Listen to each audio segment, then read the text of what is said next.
Vocabulary building. वो कहता है आपको लैंग्वेज फोकस करवाने के लिए कुछ चीज़ें पढ़ाने लगे हैं। उसके अंदर नंबर 1 क्या है? Vocabulary building.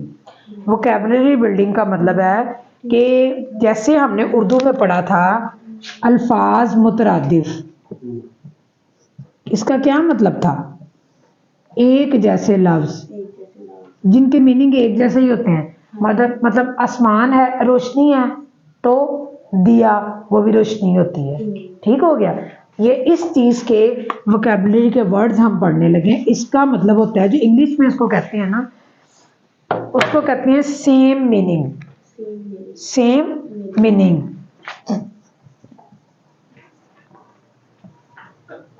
सेम मीनिंग, ठीक है। और उस सेम मीनिंग के लिए उन्होंने हेडिंग दी हुई है वोकैबुलरी बिल्डिंग।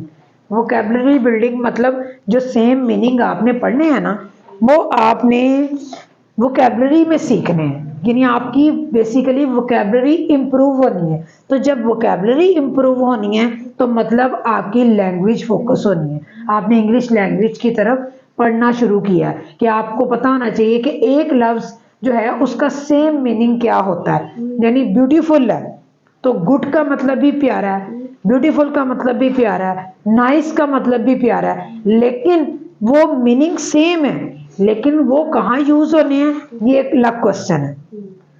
अभी सिर्फ हमारा मतलब ये है कि हम सेम मीनिंग जो है वो उसको कैसे तलाश कर सकते हैं। इंग्लिश में, उर्दू में करते हैं तो अल्फाज मुतरादिफ सेम सेम लफ्ज हम देखते हैं, तो इंग्लिश में हमने सेम मीनिंग कैसे देखने हैं। बुक पे देखिए, स्टडी ये है, ठीक है। Study, to learn by reading और अटेंडिंग स्कूल। उसने कहा है कि सेम मीनिंग आपको समझाने हैं। वर्ड दिया हुआ है स्टडी। स्टडी का क्या मतलब है? पढ़ाई। हाँ, अब आपने इसको समझाना है कि इसका दूसरा मीनिंग क्या है। जैसे आपने कहा दिया, थोड़ा दिया मुश्किल सा लफ्ज है ना, रोशनी वाला दिया जो होता है, ठीक है। अगर हम उसका नाम रोशनी बताते हैं तो कितनी जल्दी समझ आ जाती है। इसी तरह उसने क्या स्टडी है तो इसको एक्सप्लेन करें कि स्टडी का क्या मतलब है, सेम मीनिंग बताएं। उसने अपनी बात को एक्सप्लेन किया, to learn by reading. To learn by reading, ठीक है। जैसे दिया लफ्ज है तो उसका हम कहें कि रोशनी, तो क्या कहेंगे? रोशनी। दिया से कैसे पता चलेगा? दिया, जो कोई चीज चलती है तो रोशनी निकलती है, ठीक है, इसलिए हम उसको रोशनी कहते हैं। इसी तरह स्टडी है तो मतलब पढ़ना। टू लर्न, सीखना, बाय रीडिंग, पढ़ने से सीखना। यानी कि आपकी वो तरबियत नहीं इसमें आ रही, जो हम तरबियत पढ़ते हैं वो इसमें नहीं आ रही तालीम के लिए। वो कहता है तालीम के लिए आपको किताबें ही पढ़नी पड़ेंगी, तरबियत के लिए कुछ और करना पड़ेगा, लेकिन तालीम के लिए किताबें ही पढ़नी पड़ेंगी। उसी तरह स्टडी के लिए टू लर्न, सीखना पड़ेगा, बाय रीडिंग, पढ़ने से, तो ही उसका नाम स्टडी आएगा। इस लंबे वर्ड की जगह हम एक ही वर्ड में इसको कंप्लीट कर देते हैं, स्टडी। तो जिसको ना समझ आए फिर उसको सेम मीनिंग बताना पड़ेगा समझाने के लिए कि टू लर्न बाय रीडिंग। इसी तरह अगला क्वेश्चन है, अगला वर्ड है कंप्लीट। कंप्लीट, सारे लोगों को पता है कि जब हम किसी चीज को कंप्लीट करते हैं तो हम मुकम्मल करते हैं तो कहते हैं वो कंप्लीट हो गया। लेकिन वो कहता है समझाएं, इंग्लिश टू इंग्लिश, अपनी लैंग्वेज से इंग्लिश में ही समझाएं। उसने लिखा to finish a task. To finish a task, task किसको कहते हैं?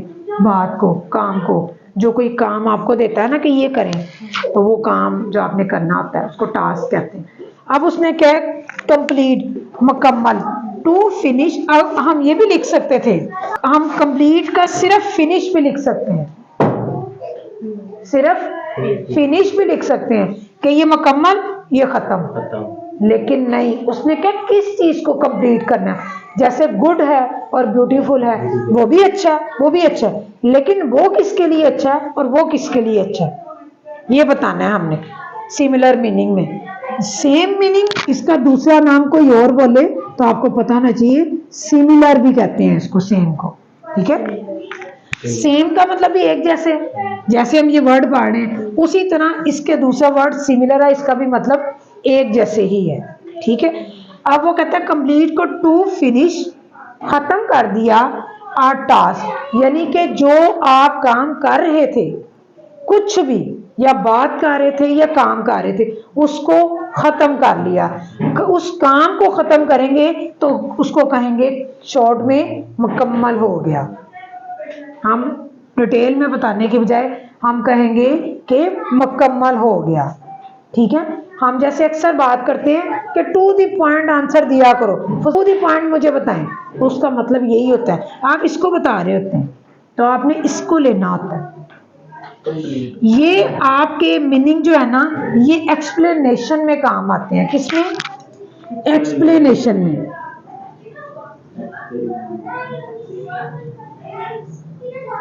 एक्सप्लेनेशन में, ठीक है, मुझे लग रहा ही नहीं आता है।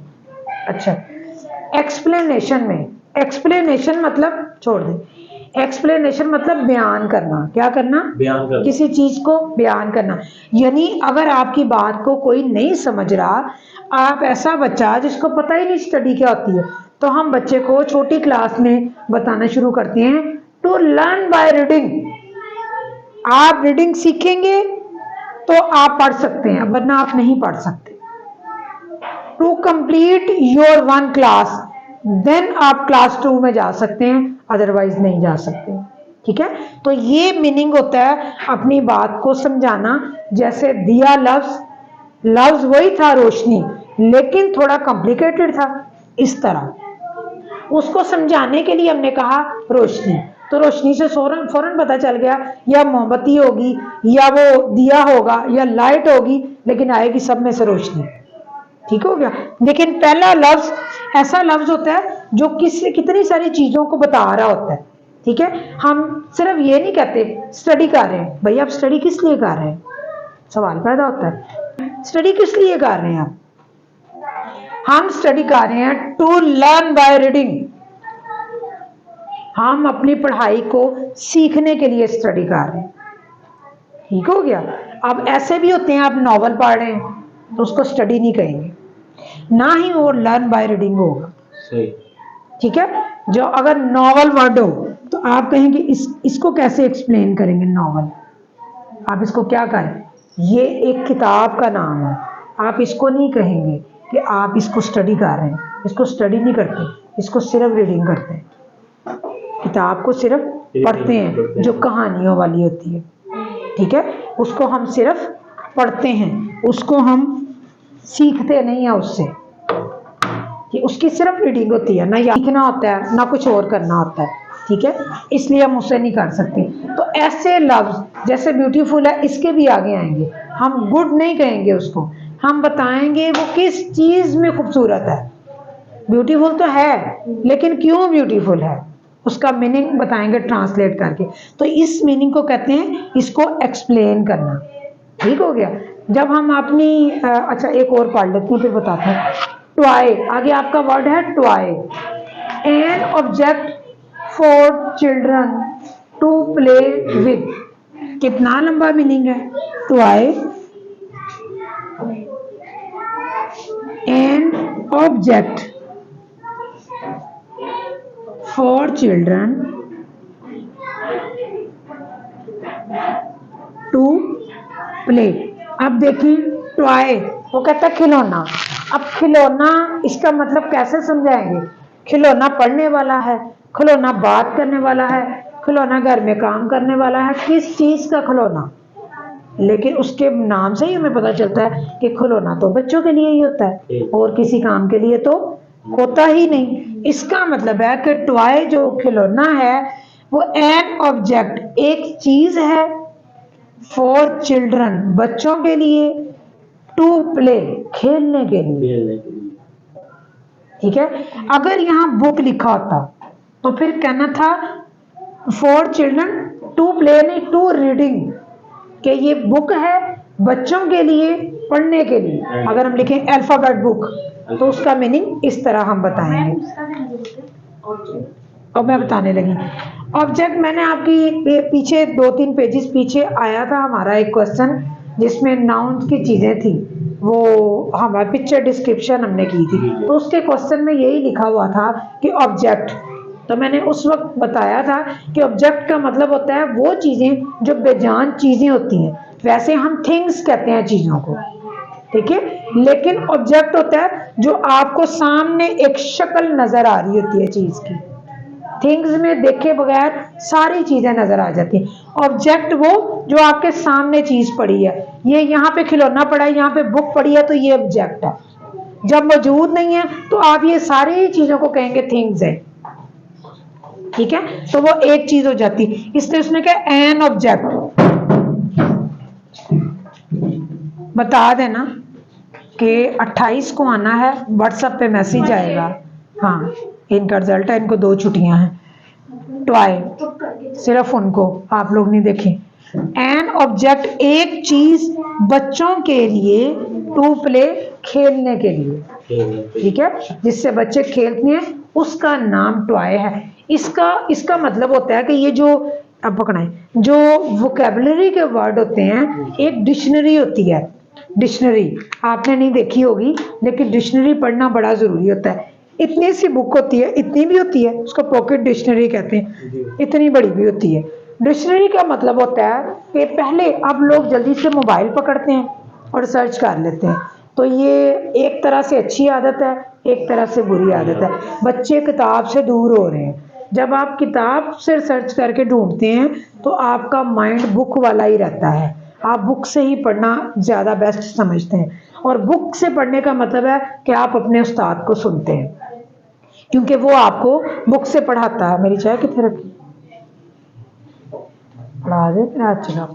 तो उसका मतलब ये होता है कि आप टीचर को सुनते हैं, टीचर ने बुक से पढ़ाना है, टीचर को आप सुनते हैं और उसको बुक को इस्तेमाल करते हैं। जब आप रिसर्च पे आ जाते हैं तो इसका मतलब होता है ऑनलाइन स्टडी टीचर कोई नहीं, आप खुद स्टडी करते हैं, सीख लिया बस, अब उस पर आपने खुद फोकस करना है। तो दोनों में से बेस्ट कौन सी हुई? टीचर वाली। क्योंकि ऑनलाइन स्टडी में वो बच्चे दौड़ लगा देते हैं जो कुदरती लगा सकते हैं, लेकिन 50% बच्चे वो वाले होते हैं, 50% बच्चे वो ऑनलाइन वाले नहीं होते। किसी के पास वो औजार नहीं होता, किसी के पास कंप्यूटर नहीं होता, किसी के पास वो कमरा नहीं होता, किसी के पास वो दिमाग नहीं होता कि वो सिर्फ टीचर को सुने और ख़त्म। क्योंकि जो ऑनलाइन होती है ना, वो टू द पॉइंट स्टडी होती है, उसमें एक्सप्लेनेशन इतनी लंबी नहीं देते। इस वजह से तो बुक का मतलब होता है कि टीचर ने आपको बुक के फोकस किया है, आप दोबारा बार बार बुक को पढ़ेंगे तो बुक की वैल्यू का पता चलेगा, बुक की अहमियत का पता चलेगा कि बुक है क्या और हमने सीखना कैसे, ठीक है। तो डिक्शनरी में हमने जब तक पढ़ा, सारी जिंदगी डिक्शनरी से ही पढ़ा। डिक्शनरी में आप ये लिखते हैं स्टडी कि आपको मतलब नहीं आ रहा, कोई भी लफ्ज आप फोकस लफ्ज ले लिया, लैंग्वेज ले लिया, आप डिक्शनरी को ओपन करते हैं तो पता चलता है कि पेज आएगा, उसके ऊपर एस वाले वर्ड होंगे, फिर हम उसकी लाइन में से स्टडी को ढूंढेंगे, वो स्टडी आएगा तो उसके ऊपर आगे ये लिखा होगा टू लर्न बाय रीडिंग। तो बच्चे फिर डिक्शनरी में English to English language same meaning ढूंढते हैं इंग्लिश के। इसी तरह उर्दू की भी होती है कि आप सेम मीनिंग, जैसे दिया है आप उसमें सेम मीनिंग ढूंढेंगे तो आपको रोशनी मिलेगा, ठीक है। तो इस तरह डिक्शनरी यूज किया करें, इतनी इतनी होती है पॉकेट वाली डिक्शनरी।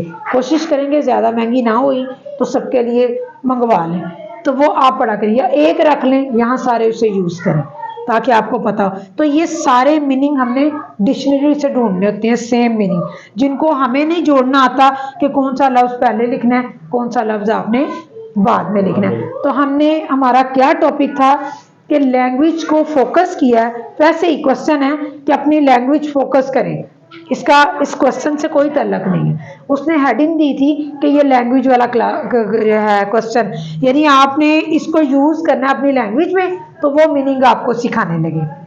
नीचे आया वोकैबुलरी बिल्डिंग, यानी कि डिक्शनरी यूज करके आप अपनी वोकैबुलरी को, अपनी मालूमात को ज़्यादा करते हैं बिल्डिंग का मतलब बढ़ाते हैं। जैसे आप लोग एक कॉलम में एक्स्ट्रा वर्ड लिख रहे थे, इंग्लिश के लिख रहे थे, तो उस इंग्लिश के वर्ड में हम जितने ज्यादा लिख रहे थे ताकि हमारी वोकैबुलरी, हमारी मालूमात बिल्ड करे, आगे बढ़े। तो वोकैबुलरी बिल्डिंग के लिए हम सेम मीनिंग्स पढ़ रहे थे, जिसको सेम भी कहते हैं, सिमिलर भी कहते हैं। एक जैसे इंग्लिश टू इंग्लिश में वर्ड के एक छोटा सा लफ्ज होता है, उसको एक्सप्लेन करना है हमने कि उसका दूसरा मीनिंग है क्या। ठीक है, बिरयानी वर्ड है, हम लिखते हैं इंग्लिश में बिरयानी, तो आपने उसका मीनिंग लिखना है। तो वो आप बताएंगे स्पाइसी राइस। ठीक है, तो उससे पता चलेगा कि ये सादा चावल नहीं है, ये स्पाइसी का मतलब है कि ये मिक्स मसालों वाले चावल हैं। तो मसालों वाले चावलों को ही हम बिरयानी कहते हैं। ठीक है, तो ये चीज। फिर वो कोई पूछेगा कौन सी वाली बिरयानी है ये, तो फिर आप कहेंगे स्पाइसी राइस सिंधी। ठीक है, तो आपने बता दिए कि मसाले वाले चावल लेकिन सिंध के। ठीक हो गया, इसको एक्सप्लेन करना कहते हैं। उर्दू में तो हम एक्सप्लेन कर लेते हैं, लेकिन इंग्लिश में हमें करना मुश्किल हो जाता है। हम ब्यूटीफुल को एक्सप्लेन करेंगे कि खूबसूरत है, वो आपको पूछेगा कौन सा खूबसूरत, कितना खूबसूरत, तो फिर क्या कहेंगे? किसी को आइडिया हो? हाँ, सिंपल खूबसूरत है, आप उसको इस तरह एक्सप्लेन करेंगे, कैसे करेंगे? ये फूल बहुत खूबसूरत है। जुमला तो नहीं बनाना। कितना खूबसूरत है कैसे बताएंगे? स्टडी से पता चला कि ये बताएंगे कि ये पढ़ने वाली कोई चीज है। ब्यूटीफुल से पता चला कि ये खूबसूरत है, तो ये बताने वाली है कि कितनी चीज है। थोड़ी खूबसूरत है, ज्यादा खूबसूरत है, तो कैसे बताएंगे? It is very beautiful. जुमला यही सीख रहे हैं, शॉर्टकट में वर्ड का मतलब बताना है, जुमला नहीं बताना। Cute. हाँ, क्यूट का मतलब भी प्यारा है, लेकिन वो सेम वर्ड हो गया, आपने एक्सप्लेन नहीं किया। ठीक है, एक्सप्लेन आपने नहीं किया, मतलब समझें कि इस लफ्ज को हमने यहाँ बताना है कि ये क्या है। ब्यूटीफुल हमने बताया खूबसूरत है, तो आगे उसको बताएं कितना खूबसूरत है। कोई चीज काउंट होने वाली होती है, कोई चीज काउंट होने वाली नहीं होती। तो ये स्टडी काउंट होने वाली नहीं थी, तो हमने एक्सप्लेन किया कि ये पढ़ने वाली होती है। ब्यूटीफुल काउंट होने वाला नहीं है, लेकिन बताने वाला है कि कितना खूबसूरत है, थोड़ा है, ज्यादा है, या कितना है। आप इसको कहेंगे बहुत प्यारा, तो बहुत प्यारा को इंग्लिश में क्या कहेंगे फातिमा? नहीं, ब्यूटीफुल का ही तो हमने बताना है। यानी आपके पास यहाँ लिखा हुआ है ब्यूटीफुल, तो इसको आपने करना है, एक्सप्लेन करना है। तो फिर हम क्या इसको कहेंगे फातिमा? एक्सप्लेन करेंगे तो कैसे बताएंगे? अच्छा, इसको तो मिकदार बतानी, इसकी खूबसूरती की मिकदार बतानी है आपने कि कितनी खूबसूरत है। हाँ, वो फौरन वही वाला वर्ड नहीं लगाएंगे।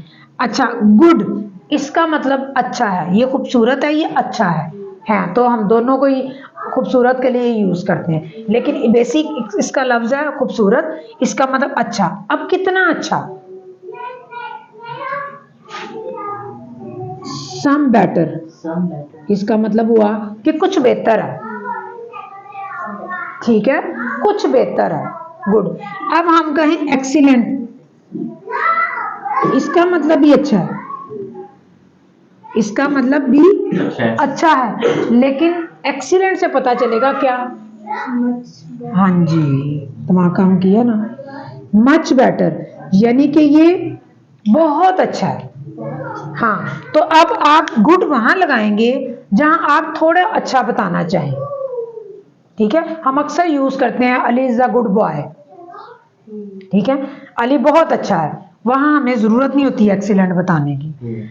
एक्सीलेंट हम तब यूज करते हैं जब हमें बहुत ज्यादा किसी को अच्छा बताना है, उसने बड़ा एक्सीलेंट काम किया, तो इसका मतलब उसने बहुत ही अच्छा कोई काम किया होता है, तो फिर हम कहते हैं एक्सीलेंट। जब हमारे दिल में ऐसी चीज नहीं होती कि फट के बता दे कि उसने कितना प्यारा काम किया, ये हम नॉर्मल रह के कहते हैं कि गुड।